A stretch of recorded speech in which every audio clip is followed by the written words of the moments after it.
Music by Dharmendra Sawant.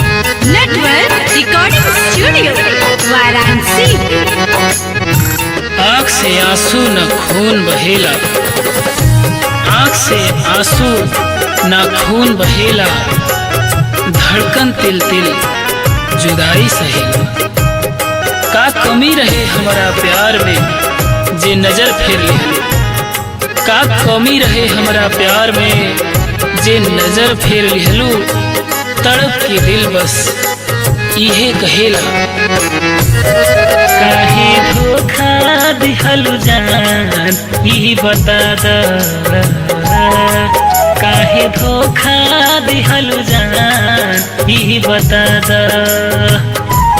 रहे कौन कसूर भइलू नैना से दूर, रहे कौन कसूर भइलू नैना से दूर।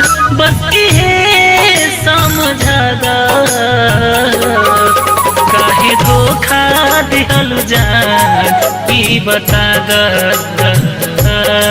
काहे धोखा दिहलू जान ई बता द।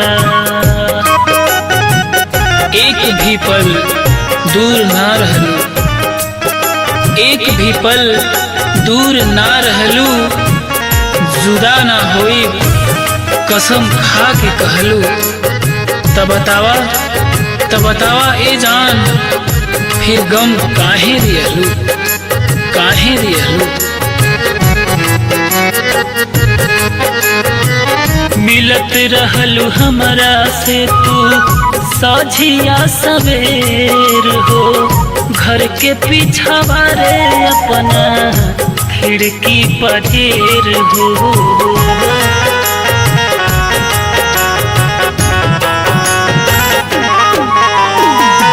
सुनसान लागे है अब तक प्यार वाला जगह, छोड़ी के तू गईलू जब से रहता नी तन्हा। अब तह जाते जाते आसरा धरा द, काहे धोखा दिहलू जान ई बता द,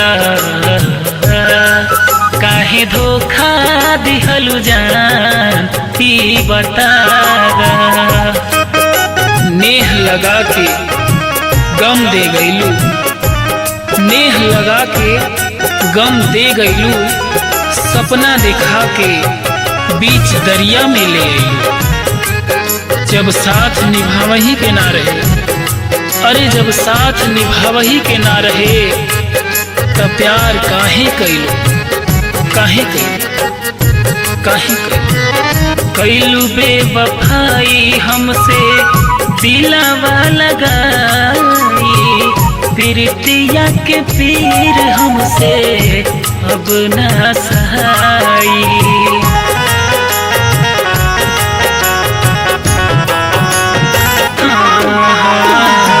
खुश बारू तू तक के हमरा से जुदाई, साहस चाली जब ले गोरी याद तुहर आई। धीरू सुनील के तू रूपवा देखा द, काहे धोखा दिहलू जान ई बता द। रहे कौन कसूर भइलू नैना से दूर, रहे कौन कसूर भइलू नैना से दूर। बस इहे समझा द, काहे धोखा दिहलू जान ई बता द,